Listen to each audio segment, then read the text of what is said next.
Hey everybody, how you doing today? It's Logan with LCC. We're working on a little project here for one of my neighbors, just repairing a gate while building a new gate.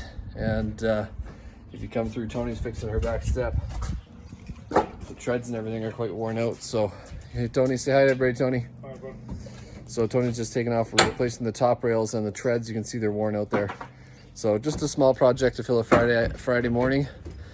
This is the kind of stuff we do between the bigger work. It's the stuff that made our business.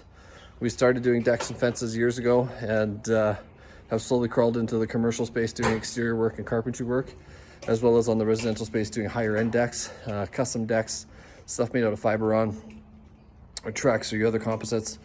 And those big projects are great, but they don't come as often as I'd like. So we do filler work like this. So if you have something that you're looking for help with around the house, feel free to reach out. I'll let you know the cost and we can go from there. You can get me at logan@lcc.works, W-O-R-K-S. Hope you all have a great day. Bye.